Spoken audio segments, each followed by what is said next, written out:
प्रकृति ने हमारे शरीर को 5 तत्वों से बनाया, लेकिन कलयुग के इंसानों ने उसमें एक तत्व और अधिक कर दिया, और वो है पैसा। पैसों से सब चीजें नहीं खरीदी जा सकती, लेकिन पैसों से बहुत कुछ खरीदा जा सकता है।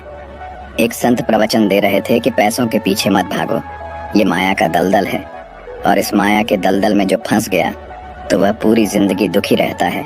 और वहां बैठे सभी लोग इसी बात पर तालियां बजा रहे थे। उन्हें ये बात नहीं पता थी कि यह संत इसी बात को बोलने के लिए पैसा लेता है। यही तो माया का खेल है, जो कि इस दुनिया में बहुत कम लोग इस बात को जान पाते हैं, और जिसने जान लिया उसको इस माया ने बुलंदियों की चोटी पर पहुंचा दिया। दोस्तों, आज के समय में पैसा कमाना जितना मुश्किल नहीं है, उससे भी ज्यादा मुश्किल है पैसों को संभाल कर रखना। इस दुनिया में बहुत लोग ऐसे होते हैं जिनके पास कुछ पैसा क्या आ जाता है, वो लोग घमंड में हो जाते हैं। वो लोग पैसों के नियम को जानते ही नहीं है। आपने ध्यान दिया होगा कि सरस्वती की तस्वीर हमेशा बैठी होती है और लक्ष्मी की तस्वीर सीधी रहती है। सरस्वती ये कहती है कि मैं जल्दी आऊंगी नहीं, और यदि मैं आ गई तो मैं वापस जाऊंगी नहीं, क्योंकि ज्ञान इतनी आसानी से अर्जित नहीं किया जा सकता। और यदि हमने एक बार किसी ज्ञान को अर्जित कर लिया तो वो ज्ञान हमसे कोई छीन नहीं सकता। लेकिन लक्ष्मी का ये नियम होता है कि वो जल्दी आ भी जाती है तो जल्दी चली भी जाती है। यदि किसी इंसान को सही तरीके से रखना नहीं आया तो बहुत जल्दी उस घर से निकल जाती है। आज की इस कहानी के अंदर मैं आप लोगों को 6 ऐसे खर्च बताऊंगा जिसे आपको आज और अभी से ही बंद कर देना चाहिए, तो ही आप पैसों के सही नियम को समझ पाएंगे। आप कितना कमाते हैं ये जरूरी नहीं है। आप जितना भी कमाते हैं, इसमें से आप अपना खर्चा इन 6 जगहों पर कम कर दो। धीरे धीरे आपके घर में धन रुकना शुरू हो जाएगा। आपको खुद को लगेगा कि सच में हमारे घर में पैसा रुकना शुरू हो गया है। और अमीर बनने का सबसे पहला रास्ता यही होता है कि अपने खर्च को कम कर दो और ज्यादा पैसा कमाने का तरीका ढूंढो। तो चलिए जानते हैं इस कहानी के माध्यम से कि वो कौन सी 6 चीजें हैं जहां हमें पैसा नहीं खर्च करना चाहिए। तो चलिए कहानी शुरू करते हैं। उससे पहले यदि आप भी महात्मा बुद्ध को दिल से मानते हैं और उनके भक्त हैं, तो वीडियो को लाइक करके अनजाना पथ चैनल को सब्सक्राइब करें और कमेंट बॉक्स में नमो बुद्धाय जरूर लिखें। ये हमारे लिए आपका आशीर्वाद होगा। एक बार की बात है, एक गांव में 2 औरत रहती थी। एक के पास एक भैंस थी और एक के पास एक बकरी थी जिसके पास भैंस थी। वो औरत सही तरीके से किसी भी चीज को संभाल कर रखना नहीं जानती थी। उसकी भैंस दूध तो बहुत देती थी, लेकिन उसने दूध की कीमत जानी ही नहीं, और वो दूध घर की बिल्ली को पिला देती थी। उस दूध को ऐसे ही खर्च कर देती थी। दूध को सही तरीके से उपयोग में कैसे लिया जाता है वो औरत जानती ही नहीं थी। और जिसके पास बकरी थी वह दूध की कीमत जानती थी, और वह दूध के एक एक बूंद को बचा कर रखती थी और उससे दही जमाकर घी निकाल लेती है, और धीरे धीरे वो बहुत सारा घी इकट्ठा कर लेती है। अब जिसके पास भैंस थी उसने दूध की अहमियत कभी जानी ही नहीं थी। उसने कभी भी दूध से घी निकालने के बारे में सोच ही नहीं थी। फिर एक दिन उसके घर में कुछ मेहमान आ जाते हैं, और मेहमानों को तो रूखी रोटी नहीं खिलाया जा सकता, ये तो आप हम सभी जानते हैं। तो इसीलिए वो औरत उस औरत के पास जाती है जिसके पास बकरी थी। उस औरत के पास से एक पाव घी ले आती है। वह औरत ये कहकर घी लाती है कि मैं जल्द ही अपनी भैंस का दूध निकाल कर घी निकालूंगी तो मैं तुम्हें तुम्हारा घी वापस कर दूंगी। और बकरी रखने वाली औरत उसको उधार के तौर पर घी दे देती है, और फिर वह औरत अपने मेहमानों को खाना खिला देती है। उसके बाद बहुत दिन निकल जाते हैं, लेकिन वो भैंस रखने वाली औरत उसको घी वापस नहीं करती। ये एक दिन फिर बकरी रखने वाली औरत भैंस रखने वाली औरत के पास जाती है और कहती है कि मैं तुम्हें एक बार घी दी थी तो मैं वो घी वापस लेने आई हूँ। ये सुनकर वो औरत कहती है, कौन सा घी?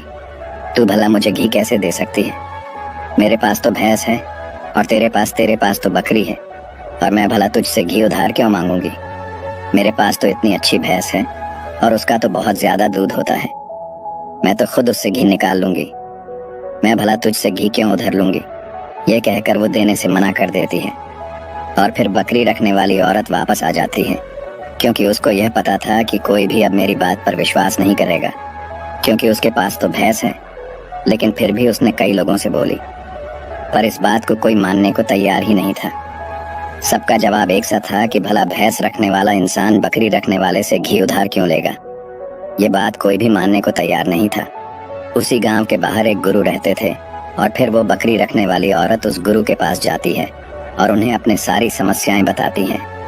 उसके बाद उस गुरु ने भैंस रखने वाली औरत को बुलवाते हैं और फिर वो औरत भी उस गुरु के पास पहुंच जाती है और वह भी अपनी बात बताते हुए कहती हैं कि गुरुदेव ये झूठ बोल रही है, मेरे पास तो भैंस है और भला मैं इससे घी क्यों लूंगी। अब उस गुरु को इसका फैसला करना था कि क्या सच में भैंस रखने वाली औरत बकरी रखने वाली औरत से घी उधार ली है या नहीं, क्योंकि बकरी का दूध तो बहुत कम होता है और भैंस का तो बहुत ज्यादा होता है। तो क्या जरूरत हो गई कि एक भैंस वाली को बकरी वाली से घी उधार लेना हुआ। अब गुरु बहुत देर सोचते हैं और उसके बाद दोनों औरतों को अपने पास बुलाकर एक एक लोटा पानी देते हुए कहते हैं कि ये पानी लेकर जाओ और दोनों ही अच्छे से हाथ पैर धोकर आओ। अब एक लोटा पानी देखकर भैंस रखने वाली औरत कहती है कि गुरुदेव सिर्फ एक लोटा पानी से हाथ पैर कैसे धो पाऊंगी। लेकिन बकरी रखने वाली औरत उस लोटे को लेकर चली जाती है और वो अच्छे से अपने हाथ पैर धोती है और उसके बाद भी वह लोटे के अंदर कुछ पानी बचा भी लाती है और वापस गुरु के पास आ जाती है।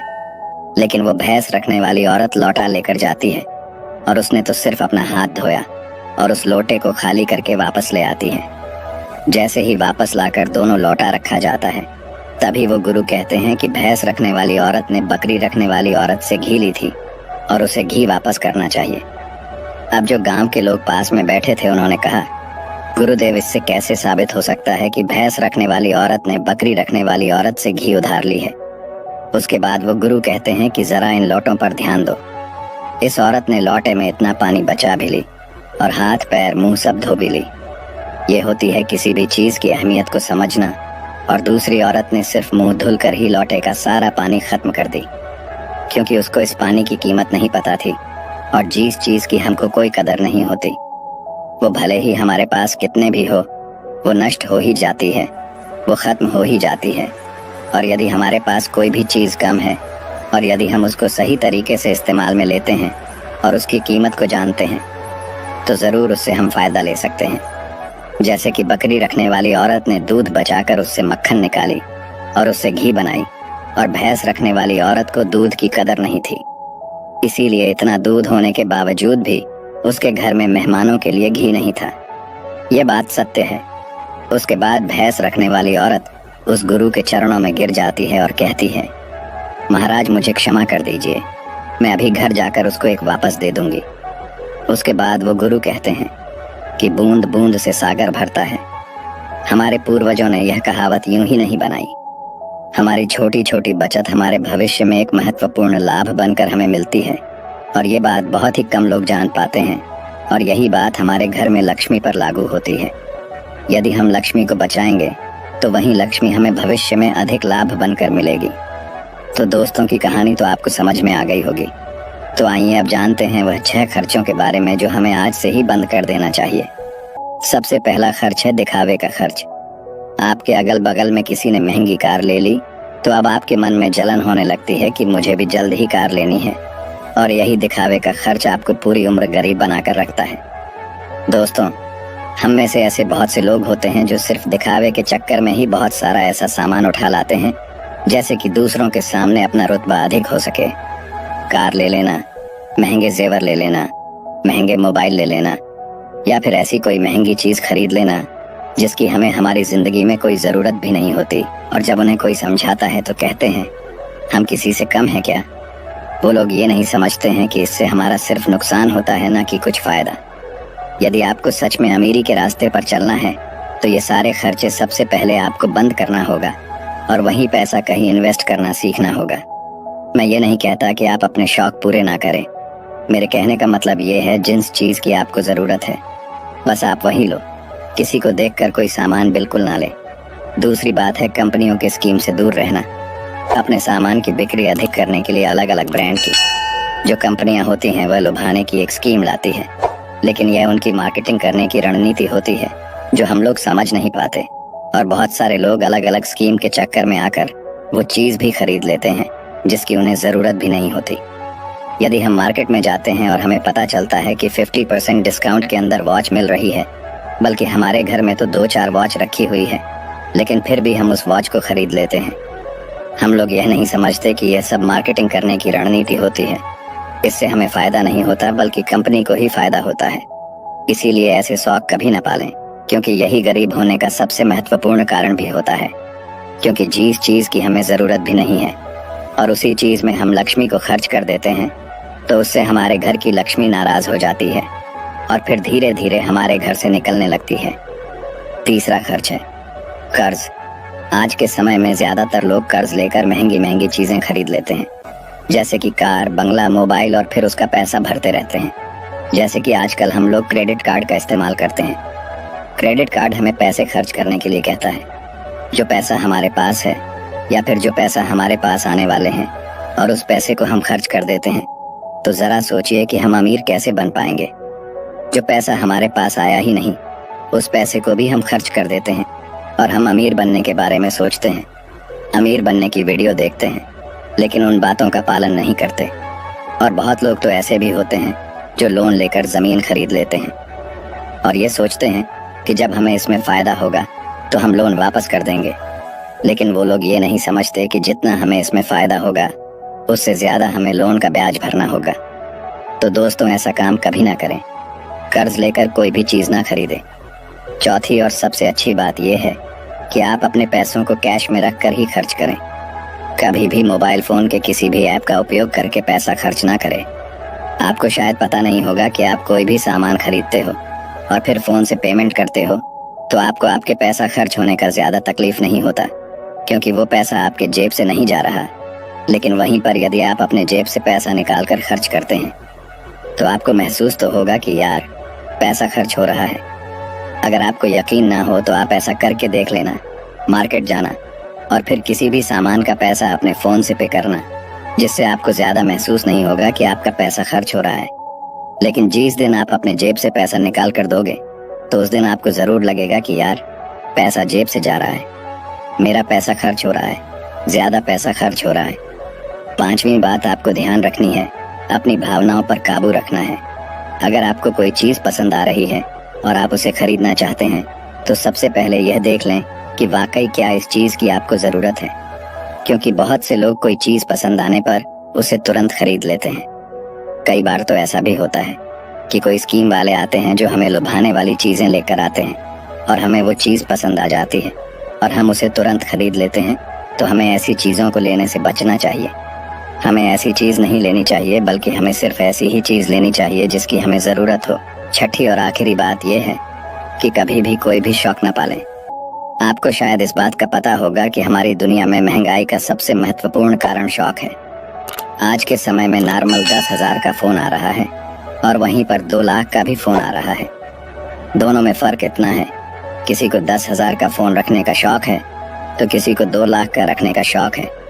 हाँ, यहाँ पर आदमी की अमीरी भी दर्शाती है, क्योंकि अमीर आदमी महंगा फोन रखेगा तो लगेगा कि वो अमीर है, तो ये शौक ही तो हुआ। शौक है तभी तो उसने महंगा फोन रखा। इसीलिए महंगाई का कारण है शौक, और किसी भी चीज की महंगाई नहीं है। और इसीलिए लोग समय समय पर शौक वाली चीजें बनाते रहते हैं, अच्छी अच्छी चीज बनाकर हमें लुभाने के लिए लेकर आते रहते हैं, ताकि हमें वो चीज पसंद आ जाए और हम उसे तुरंत खरीद लें, क्योंकि उन्हें पता है कि ना लोगों का शौक खत्म होगा और ना ही उनका मार्केटिंग बंद होगा। तो इसीलिए अपने शौक पर काबू करें, जितना हो सके कम शौक करें, क्योंकि शौक करने से हमारी जिंदगी नहीं चलेगी, बल्कि मेहनत करने से और पैसे को अपने पास सेव करने से जिंदगी चलेगी। क्योंकि आज के समय में पैसा ही सब कुछ है। भले ही आज के समय में हमसे कितने भी लोग ये बात कहते हैं कि पैसा ही सब कुछ नहीं होता, लेकिन यदि उनकी जिंदगी में सही तरीके से ध्यान रख कर देखा जाए तो उनके लिए पैसा ही सब कुछ होता है। वो पैसों के लिए ही इधर उधर भाग रहे हैं और हमें कहते हैं पैसों के पीछे मत भागो। तो दोस्तों, इस वीडियो में कुछ फिजूल खर्च बताने की कोशिश की है हमने, ताकि उन खर्चों को आपको कंट्रोल में करना चाहिए, ताकि आपके पास पैसा बचे और ज़रूरत के समय वो पैसा आपके काम आ सके। और वो पैसा जब ज़रूरत के समय हमारे काम आता है तो हमारे दिल को जो शांति मिलती है वो सच में बहुत ही अद्भुत शांति होती है। तो दोस्तों, ये कहानी आप लोगों को कैसी लगी कमेंट करके ज़रूर बताना।